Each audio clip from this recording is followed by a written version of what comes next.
Good evening, you're very welcome to the Daily Rundown with me, Fiona Fox. Now tonight on the programme we'll have some music from Maybe Frank, and we'll be looking at the big stories that have happened throughout the day, from Lemonade, the British High Street and Naughty Princes.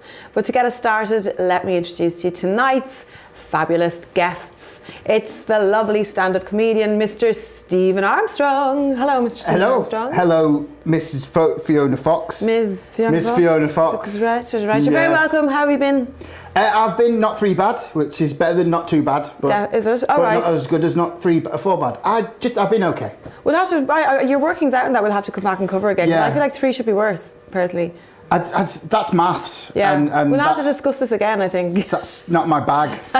Let's see who's beside you there. It's radio DJ Stu Tolan. Good evening. Hello, Stu. How are you? Good. How have you been? Yeah, I've been well. I had to kind of battle the weather today. Weather conditions, snow, hail, sun, bit of wind as well. One of you said it's the sign of the apocalypse. That was me, yeah. But it's the low-level signs of the apocalypse. Right. Sort of like a lot of queuing and toilets that are out of control. I just thought it was just those horsemen show up and then we all know that was... No, that's the end. That's the end. Oh, I need to take some notes. I've got no idea about this. At that stage. No, it is. So it's kerfuffle. Kerfuffle? Then the four horsemen of the four apocalypse. horsemen, okay. And it's after the snow, the wind, the rain. Yeah, right, but okay. kerfuffle first. Kerfuffle first. Yeah, don't panic until kerfuffle. Cool, now we know what to look out for. Thanks very much for that, Stephen. Well, looking forward to the rest of the show. Don't forget, you guys at home can get involved with the programme at any stage by tweeting us at The Daily Rundown. Go on, you know you want to. We'd love to hear from you. All right, let's go to our first news story. According to Sky, Her Majesty's Revenue and Customs issued a warning notice last week for British home stores to pay the outstanding 2.6 million tax that it owes within 7 days. BHS, which was owned by Retail Acquisitions Limited until it called its administrators on Monday, had repaid 1 million of the initial 3.6 million bill from the taxman. The face of the high street is changing, and it now looks like the taxpayer is going to miss out because of it. Now, we did talk about this a little bit yesterday. I know you guys weren't in, but what do you think about this? Do you think the government are going to be more concerned with the successful sale of BHS now that there's actually tax money at stake? What do you think? Oh, nobody wants to buy this one. You've kind of got to pay your bills, don't you? It's a terrible situation, which is what's happened, and the people that have lost their jobs and everything, or going to lose their jobs, it's a terrible thing. But at the end of the day, surely they must have seen this coming. Like someone's, got the books, haven't they, to look through and realised that this was happening. So, well, what we had yesterday, we were kind of talking about it was these and Austin Reed, and we were saying, it's an institution, and it's very, very sad to see them. Does this kind of put a different spin on it for you, Stephen? Well, no, because police corruption is an institution. That doesn't mean that we should keep going on. I think the high street is changing, but Philip Green sold BHS for £1 last year, so there's a suggestion that somebody saw this coming. Somebody might have seen this coming. As Stu says, you've got to pay your bills. You do. Does it kind of sully the whole, like I said, the institution idea of BHS as well? It's been a staple on the street, hasn't it, for so long? Whether you go there or not, and maybe it hasn't kept up to date, or maybe it's not the go-to, but does this kind of sully the whole thing for you? It does, but it speaks to the fact that I'm not gonna lie. One of the first things I thought is I'm gonna get some killer deals at BHS. Did you think that? Yeah, I did. Of course I did. Now, did you go to BHS anyway? No, but I won't be now. Yeah, I do now. So, normally I avoid BHS because they would. If you look like me, they tend to think that you want to take their goods without offering the money in exchange. So they tend to follow you around. So a lot of department stores I've not really visited since I'm rocking the bad Jesus look. I just think that it's. You're going to be first in the queue when the price gets slashed anyway. Everyone loves the sale. What is the sale? Let's have a quick look. What have they got? It's got to, I guess, socks and jocks. Oh yeah, 30%. 30%, come on. Yeah. A bit more than that. I think it's just, you are obviously going to run it down. The people are going to take advantage of this. They are. We live in again, I'm not a fan of her music, but we live in a material world, and we are material people. Yeah, the oft-quoted great thinker. It's a sad thing to say, but people will think of this, and it's an organisation. You know, BHS didn't help me when I needed helping out, so I'm certainly not. They're a faceless organisation. What about? And do you think that they will? It's more likely that they will be saved now, or they will be looked after by the government. It looked like yesterday or earlier in the week that was the end, but now. This shows like a slightly different light. Well, there's obviously more problems in the business, you know, it is the changing kind of times we live in. I'm not sure what their online kind of, thing is, if they're moving forward there. I've never been into the store. I've walked past it a million times, but when you walk past it just doesn't appeal to me. Sure. But I kind of want to go in now and just, maybe grab a bargain, see what's going on. Pick over the bones. But yeah, it'd be sad to see it disappear completely from the cities. And I think that we're all consumers and we're all customers, and again, these are organisations, these are businesses that are run for profit. I feel sorry for the people, the human cost of it, the people who are going to get laid off. There does seem to be a suggestion that people are interested in buying these, but it seems to be that they're interested in buying patches and packages of stores rather than the whole sort of lot of them. Retail is a sector people will always spend money.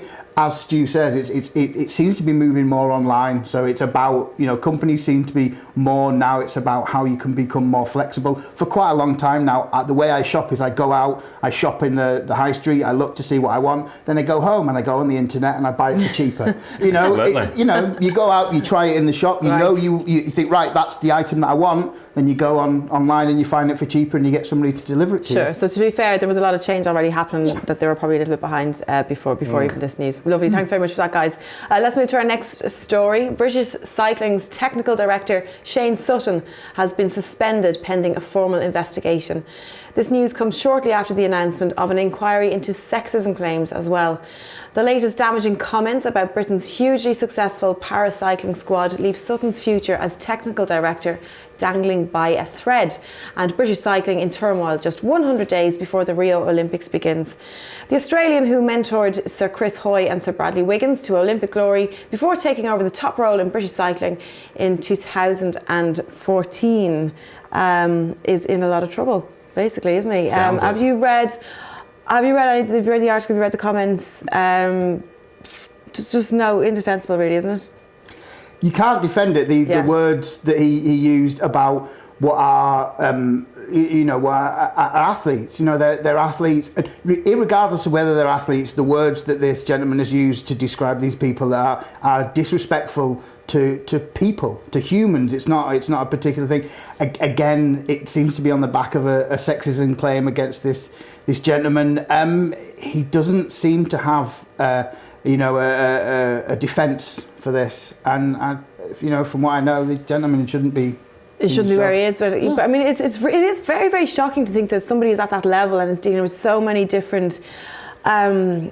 Just levels of, athlete, for example. I've just meeting so many people. He's been to some amazing places. He's brought other people to some amazing places. And where does this level of ignorance come from, and how should it be punished?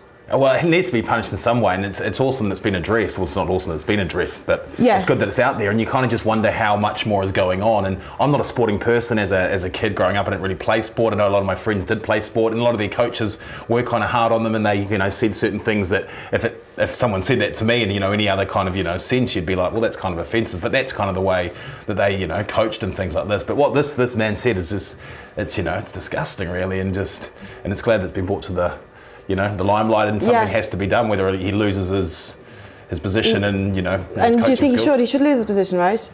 Well, it's I'm putting words in your mouth, actually. It's not acceptable, and if the athletes have made up claims and moving forward, it'd be very hard for him to continue on, and so I guess we just have to kind of wait and see. It's a difficult. The one thing that always comes to mind here, apart from if you just take aside, just put it to the side, the fact that it's absolutely outrageous what he said or what he has done. Just where is even the cop on to know that he's somebody that people are listening to, and this is not going to be taken lightly, that someone's going to report it, that the position he's in, even if he went home and he said these awful things, is my point, it would be disgusting, but no one needs to hear about it. But he's an influential person in this sport, and I kind of where's just the general cop on, or the PR thinking even that he would carry on like this with young people? It's disgusting. I just think that it seems that he's not. I mean, by no means is this the only person who's made horrendous remarks. I mean, I remember back to Glenn Hoddle lost his role as England manager for suggesting that people possibly were he made comments that were not very nice.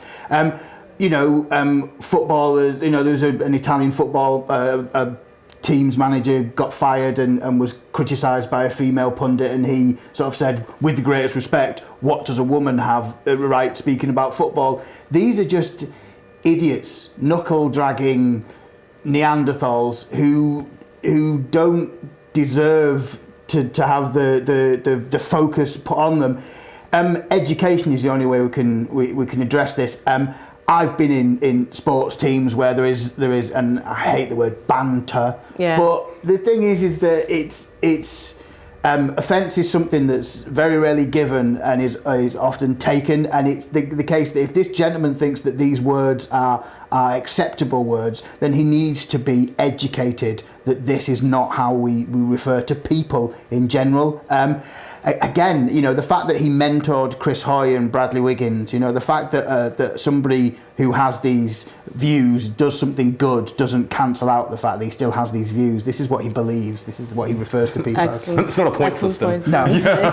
Thanks very much for that, guys. We're going to go for our first break of the evening. Don't go anywhere. We've got lots more news and we've got a very special guest coming up as well. See you soon.